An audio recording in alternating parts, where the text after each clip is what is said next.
श्री स्वामी समर्थ. मित्रांनो, मार्गशीर्ष गुरुवार उपवास नाही केला तरी चालेल, पण या 9 चुका टाळा.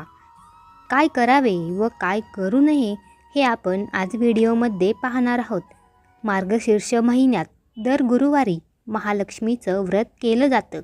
धार्मिक मान्यतेनुसार या व्रताचे पालन केल्याने भक्तांवर लक्ष्मीची कृपा कायम राहते. यासोबतच यश आणि समृद्धी प्राप्त होते. मार्गशीर्ष महिना हा भगवान विष्णूंचा आवडता महिना समजला जातो. यासाठी दर गुरुवारी घरात घट मांडून महालक्ष्मी मातेच्या रूपाची पूजा केली जाते. मार्गशीर्ष महिन्यामध्ये एखाद्या वर्षी 4 गुरुवार असतात किंवा एखाद्या वर्षी 5 गुरुवार असतात. यावर्षी मात्र मार्गशीर्ष महिन्यामध्ये एकूण 4 गुरुवार असणार आहे. चौथा गुरुवार 26 डिसेंबरला आहे. यावर्षी शेवटच्या गुरुवारी म्हणजे चौथ्या गुरुवारी एकादशीसुद्धा आलेली आहे. तसेच मार्गशीर्ष महिन्याच्या पहिल्या गुरुवारी या व्रताचा प्रारंभ केला जातो. मार्गशीर्ष महिन्याच्या शेवटच्या गुरुवारी या व्रताचे उद्यापन केले जाते. पण काही जणांना काही अडचणींमुळे मार्गशीर्ष महिन्यात या व्रताचे पालन करणे जमले नाही, तर कोणत्याही महिन्यातील पहिल्या गुरुवारी हे व्रत करू शकता आणि त्याच महिन्यातील शेवटच्या गुरुवारी तुम्ही त्याची सांगता देखील करू शकता. तरी देखील आपल्याला महालक्ष्मीची कृपा प्राप्त होते.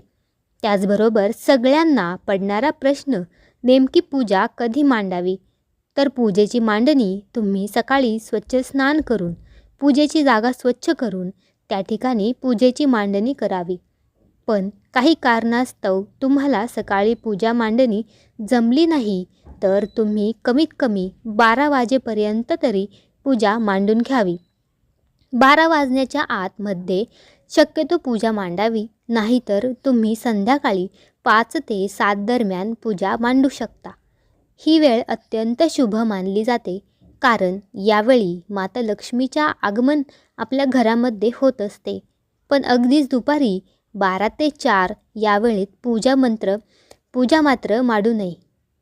कारण पूजा मांडणी नेहमी प्रसन्न आणि सात्विक वेळेतच करावी, जेणेकरून माता लक्ष्मीसुद्धा आनंदाने मनाने प्रसन्न आपल्या महालक्ष्मीच्या आगमन आपल्या घरात होतं. महालक्ष्मी देखील आपल्यावर नक्कीच प्रसन्न होते. 1. विधियुक्त शास्त्रोक्त पूजन कसे करावे? सर्वप्रथम पूजेची मांडणीसाठी सकाळी लवकर उठून स्नान झाल्यानंतर सूर्यदेवाला अर्घ्य द्यावे. नंतर हातामध्ये फुलं, अक्षता घेऊन या व्रताचा संकल्प करावा आणि आपल्या मनातील इच्छा प्रकट करायची आहे की या कार्यासाठी मी हे व्रत करत आहे. अशा प्रकारे पूजेचा संकल्प केल्यानंतर पूजा मांडणीची जागा व्यवस्थित झाडून स्वच्छ करावी. सर्वप्रथम भूमिपूजन करावे. भूमीवर गंध, पुष्प, अक्षता अर्पण करून त्यावर पाट ठेवायचा आहे. त्या पाटावर लाल वस्त्र अंथरून घ्यायचं आहे. त्यानंतर दीपपूजन करावे. दिव्याला फुलं, अक्षता वाहून दीपपूजन करावे. कर्मसाक्षी दीप म्हणून दीपपूजन फार महत्त्वाचे आहे. घराच्या ईशान्य कोपऱ्यात किंवा जिथे देवपूजा करतो तिथे पूजा मांडावी. आता पूजा कशी करावी ते पाहूया. सर्वप्रथम गणेश मूर्तीला गंगाजल अर्पण करून नंतर पंचामृताने स्नान घालून तांदळावर ठेवावे. नंतर माता लक्ष्मीला मूर्ती असेल तर स्नान घालावे किंवा सोबतच माता लक्ष्मीच्या फोटोवर पंचामृत शिंपडावे. हळद, कुंकू, अक्षता, फुले, लक्ष्मीला लाल फुलं अर्पण करावे. 4 नैवेद्यासाठी गणपती बाप्पांना गुळ खोबरे, माता लक्ष्मीला 5 फळे ठेवावे. त्यानंतर मनोभावे देवाची प्रार्थना करत आपल्या इच्छा सफल होण्याची विनंती करावी. नंतर माता लक्ष्मीला प्रिय असलेले कमळ तांदळाने काढून घ्यायचे आहे. चांदीचा किंवा तांब्याचा किंवा पितळाचा कलश स्थापन करावा. त्या कलशामध्ये थोडे गंगाजल टाकावे. गंगाजल नसेल तर साधे पाणी टाकावे. कलशावर स्वास्तिक काढावा. यात 5 आंब्याची पाने किंवा नागवेलीची पाने ठेवावीत. 5 प्रकारच्या फळांची, फुलांची, झाडांची पाने त्यात ठेवावी. किंवा बाजूला ठेवली तरी चालेल. पाणी घेऊन झाल्यावर जर घरात असतील तर कलशात दुर्वा टाकायचे आहेत किंवा तुळशीपत्र टाकावे. त्यानंतर सुपारी आणि शिक्का टाकायचा आहे. त्यावर नारळाची स्थापना करायची आहे. नंतर घंटीपूजन म्हणजे घंटीला फुलं अक्षदा वाहून घंटीपूजन करावे. 2. नारळाची शेंडी वर असेल तर नारळ कलशावर ठेवावा. लक्ष्मी मातेची मूर्ती किंवा श्रीयंत्र आपण पूजेसाठी वापरू शकता. लक्ष्मी मातेचा फोटो ठेवण्याआधी त्याखालील देखील थोडेसे तांदूळ ठेवावेत. मग त्या तांदळावर फोटो ठेवावा. 3. श्री गणेशाची स्थापना करण्यासाठी नागवेलीच्या पानावर सुपारी ठेवावी. नागवेलीची पाने नसेल तर थोडेसे तांदूळ ठेवून त्यावर सुपारी ठेवावी. अशी झाली आपली पूजा मांडणी. पाटासमोर रांगोळी काढावी आणि फुलांची आरस देखील तुम्ही घालू शकता. मी व्रताची कथा वाचावी. नंतर श्री महालक्ष्मी महात्म्य देखील वाचावे. नैवेद्य अर्पण केल्यानंतर हात जोडून पोथीत छापलेले अष्टक म्हणावे. अष्टक म्हणण्यापूर्वी आपल्या मनातील काही इच्छा असेल ती देवीला सांगून फलद्रूप व्हावी. म्हणून देवीला मनोभावे वेदांती करावे. मग निरांजन वळवून आरती करावी. 4. रात्री महालक्ष्मीची पुन्हा पूजा करावी. एखादा गोड पदार्थ नैवेद्य दाखवावा. गाईला देण्यासाठी एका पानावर गोगास्त्र काढून तो घास गाईला द्यावा. नंतर कुटुंबातील सर्वांनी भोजन करावे. 5. दुसऱ्या दिवशी पूजेची सांगता करावी. स्नान केल्यानंतर कलशातील पाणी वेगवेगळ्या झाडांना टाकावे. देवीची स्थापना केलेल्या जागी 3 वेळा हळदी कुंकू वाहून नमस्कार करावा. अशा प्रकारे मार्गशीर्ष महिन्यातील प्रत्येक गुरुवारी श्री महालक्ष्मीची पूजा करावी. 6. महिन्यातील पहिला गुरुवारपासून येणाऱ्या सर्व गुरुवारी हे व्रत न चुकता करावे.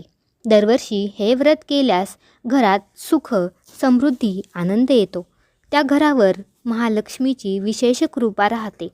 श्री लक्ष्मी देवीने पद्मपुराणात सांगितले आहे की जे हे माझे व्रत नित्य नियमाने करतील ते सदैव सुखी समाधानी राहतील व मनोभावे हे व्रत सर्वांनी करावे. महालक्ष्मी शेवटच्या गुरुवारी व त्याचे उद्यापनाच्या दिवशी नेहमीप्रमाणे पूजा आरती व कहाणी वाचन झाल्यानंतर 7 सुवासिनी किंवा 7 कुमारिकांना दर किंवा एक सुवासिनी आणि श्री महालक्ष्मी स्वरूप समजून त्यांना हळदी कुंकू देऊन प्रसाद म्हणून एक फळ आणि व्रतकथेचे एक प्रत द्यावी. इच्छेनुसार एखादी भेटवस्तूही द्यावी. त्यांची ओटी भरावी. त्यांना भावपूर्व नमस्कार करावा. या दिवशी कन्यापूजन देखील करता येते. शक्य असल्यास ब्राह्मणाला शिदा व दक्षिणा देऊन नमस्कार करावा. स्त्री पुरुष दोघेही हे व्रत करू शकतात. महालक्ष्मी व्रत करण्यासाठी व्रतनियम आता आपण काही छोटे नियम पाहून जाणून घेणार आहोत. कारण जर आपण या व्रताच्या नियमांच्या अगदी व्यवस्थित पालन केले तरच आपल्याला केलेल्या व्रताचे संपूर्ण फळ मिळते. 1. अंघोळ केल्यावर पूजेच्या साहित्याला हात देखील लावू नये. बुधवारी सूर्यास्तापासून ते शुक्रवारी सूर्योदयापर्यंत कांदा, लसूण, मांसाहार करू नये. 2. दुध्यापनाच्या दिवशी चुकूनही घाणेरडे किंवा मळकट कपडे घालून पूजेला बसू नये. स्वच्छ धुतलेले कपडेच घालावेत. 3. एखाद्या गुरुवारी आपल्याला काही कारणाने गुरुवारची पूजा करणे जमणार नसेल, सुतक असेल किंवा मासिक धर्म असेल, या कारणामुळे जर आपण पूजा मांडू शकलो नाही तर त्या दिवशी आपण फक्त उपवास करावा. आणि जर मासिक धर्म असेल तर घरातील इतर व्यक्तींकडून तुम्ही पूजा करून घेऊ शकता. तुम्ही लांबूनच नमस्कार करावा. पूजेच्या ठिकाणी जाऊ नये किंवा सावली देखील पडू देऊ नये. 4. काही ठिकाणी वर्षभर व्रताचे पालन करतात तर तुम्ही देखील वर्षभर व्रताचे पालन करू शकता. माता लक्ष्मीचा आशीर्वाद सदैव तुमच्या पाठीशी राहतो. 5. गुरुवारचे व्रत कोण करू शकते तर मार्गशीर्ष उच्च महिन्यातील गुरुवारचे व्रत कोणीही करू शकते. कुमारिका मुलींपासून ते विवाहित स्त्री पुरुष सर्वजण या व्रताचे पालन करू शकतात. हे व्रत दिवसभर उपवास करून केलं पाहिजे. मध्येच उपवास सोडू नये. सायंकाळी आरती करून मगच उपवास सोडावा. 6. या व्रतामध्ये तुम्ही उपवासाचे लागणारे पदार्थ जसे की खिचडी, भगर, दूध, चहा, कॉफी यांसारखे पदार्थ खाऊन हा उपवास करू शकता किंवा फक्त केळी, दूध, फळे खावेत आणि संध्याकाळी माता लक्ष्मीची पूजा करून पूजेमध्ये माता लक्ष्मीची व्रतकथा आवर्जून वाचली जाते, नैवेद्य अर्पण केला जातो, मग हा उपवास सोडला जातो. 7. निरंकार उपवास पेलत नसेल तर शक्यतो करू नये.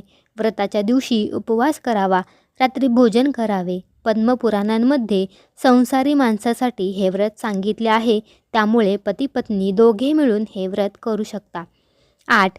हे व्रत करताना काही आकस्मिक अडचणी आल्या तर पूजा आरती दुसऱ्या कोणाकडून करून घ्यावी. उपवास मात्र आपणच करावा. अशा वेळी तो गुरुवारच्या संख्येत मोजू नये. नंतर दुसऱ्या महिन्यात येणाऱ्या गुरुवारी पूजेची सांगता करावी. व्रतपूजा व श्री महालक्ष्मी कथा ऐकण्यास शेजारी यांना बोलवावे. मात्र एका शांतचित्तेने महात्म्य वाचावे. शांतता एकाग्रता असल्यास पोथी वाचून झालं असताना श्री महालक्ष्मीचे अप्रत्यक्षरित्या अस्तित्व जाणवेल. 9. व्रताची सुरुवात मार्गशीर्ष महिन्यात पहिल्या गुरुवारी करून 4 गुरुवार हे व्रत करावे. शेवटच्या गुरुवारी सकाळी या व्रताचे उद्यापन करावे. व्रताच्या दिवशी रात्री गोड जेवण करून देवीला नैवेद्य दाखवावा. नंतर कुटुंबियांसोबत भोजन करून उपवास सोडावा. गुरुवारी घरातील फरशी पुसू नये, तसेच कोणत्याही साफसफाईचे काम या दिवशी करू नये. आदल्या दिवशी सूर्यास्तापूर्वी तुम्ही कामे करू शकता. ज्या दिवशी पूजा केली आहे त्याच दिवशी पूजा उठवू नये. दुसऱ्या दिवशी कुंकू लावून प्रथम नारळ उचलायचा आणि आपल्या माथ्याला स्पर्श करायचा. नंतर तो नारळ काढून साईडला ठेवायचा. कलशातील पाणी थोडे आधी घराच्या इकडून नंतर झाडांना त्यात तुळशीत ओतू नका. त्यातील सुपारी, नाणी पुढच्या गुरुवारी वापरू शकता, पण नंतर शेवटी तांदळापासून कोणतेही शाकाहारी पदार्थ बनवण्यासाठी वापरू शकता. 10. श्री महालक्ष्मी देवीला वाहिलेली फुलं कुठेही पायाखाली येऊन देवीचा अपमान होतो. फुलांचे पाण्यामध्ये निर्माल्य करावे. 11. मार्गशीर्ष महिन्यात व्रत करणे जमले नाही तर कोणत्याही महिन्यात शुक्ल पक्षातील पहिल्या गुरुवारी या व्रताची सुरुवात करता येईल. दर गुरुवारी श्री महालक्ष्मी व्रत करून देवीची कथा सांगून पूजा करावी. अशा प्रकारे हे व्रत शेवटच्या गुरुवारी उद्यापन करावे. 12. खिचडी खाऊन उपवास सोडू नये. वाद भांडण या दिवशी करू नयेत. तसेच बाकी कोणतेही सोंग घेता येईल, परंतु पैशाचे सोंग आणता येणार नाही. जेव्हा आर्थिक परिस्थिती बिकट असते तेव्हा सगळे मार्ग बंद झाल्यासारखे वाटतं. हे मार्ग खुले व्हावेत आणि माता लक्ष्मीची कृपादृष्टी आपल्यावर राहावी यासाठी सोपे उपाय करून पहा. 1. मार्गशीर्ष महिना हा भगवान श्रीहरी विष्णूंना आणि माता लक्ष्मीला प्रिय आहे. रोजच्या देवपूजेत शंखाने स्नान घालून नियमित पूजा करा, कारण शंख हे महालक्ष्मीचे आवडते स्थान आहे. महालक्ष्मीच्या गळ्यात कवड्यांची माळ आपण सर्वांनी पाहिलेली असेल, म्हणून देवपूजेमध्ये कवड्यांची माळ कवड्या ठेवून त्यांची पूजा करावी. त्यामुळे धनवृद्धी होते. लक्ष्मी माता कमळात विराजमान आहे. गुलाबी कमळ अर्पण करावे. महिन्यातून एकदा एखाद्या शुभ तिथीला तिच्या निमित्ताने देवीला केशरी रंगाचा साखर किंवा पांढऱ्या रंगाचे भातात केशर घालून देवीला अर्पण करावे. यात खोबरे, साखर, दही घालू शकता. 2. तुमच्या दारात प्राजक्ताचे झाड असेल तर उत्तम. देवीला प्राजक्ताची फुले आवडतात. तुमच्या आजूबाजूला परिसरात प्राजक्ताचे झाड असेल तर सकाळच्या पहिल्या प्रहरीन फुले वेचून देवीला फुलांनी सुशोभित करा. 3. जर घरी तुळशी वृंदावन असेल, छोटेसे रोप असेल तर तुळशी मातेला दिवा लावावा. घरावर लक्ष्मीची कृपादृष्टी तळेवर राहते. 4. अस्तव्यस्त पसरलेले घर आपल्याला देखील आवडत नाही, म्हणून देवीला तरी कसे आवडणार, म्हणून घर कायम स्वच्छ, आवरलेले, नीटनेटके असावे. घरात देवी मुक्तहस्त आशीर्वाद देते. जी व्यक्ती आपल्या कुटुंबातील तसेच समाजातील सर्व स्त्रियांचा आदर करते त्या व्यक्तींवर देवीचा विशेष आशीर्वाद असतो. 5. असे म्हटले जाते की गुरुवारी पती पत्नी आपापसात भांडण करू नये, त्यामुळे घरात अशांतता निर्माण होते. उपवास दिवशी चुकूनही महिलांनी नखे कापू नयेत. या सर्व कामांमुळे माता लक्ष्मी नाराज होते मार्गशीर्ष महिन्यातील गुरुवारमध्ये मासिक पाळी आली असेल तर एक गुरुवार जास्त पकडावा. गुरुवारी मासिक पाळी आली असेल तर तो उपवास करावा, परंतु गुरुवार मोजू नये. फक्त पूजा इतर कोणाकडून मांडून घ्यावी. गुरुवारच्या दिवशी अन्नदान करून गरिबांना मदत केल्याने माता लक्ष्मी आपल्यावर कृपा करते. आपल्याला अन्नदानाचे पुण्य देखील मिळते. 6. उपवास सोडून झाल्यावर एकदा हात धुतल्यानंतर पुन्हा काहीच खाऊ नये. नंतर तुम्ही फळं खाऊ शकता. गुरुवारच्या दिवशी सकाळी लवकर उठून दारात रांगोळी काढावी. यामुळे माता लक्ष्मी आपल्यावर प्रसन्न होते. माता लक्ष्मीचा वास आपल्या घरात राहतो. वासा दिवशी कोणाला अपशब्द बोलू नये. शक्य तेवढे लक्ष्मी नामस्मरण दिवसभर करावे. उपवास सोडण्या अगोदर पोथी वाचून महालक्ष्मीची आरती करावी. व्रत करताना पूर्ण श्रद्धाभावाने व्रत करावे. धन्यवाद. व्हिडिओ पूर्ण पाहिल्याबद्दल तुमचे मनापासून धन्यवाद. तुम्हाला हा व्हिडिओ आवडला असेल तर लाईक करा आणि शेअर करा आणि आपल्या चॅनेलला सबस्क्राईब करायला विसरू नका. धन्यवाद.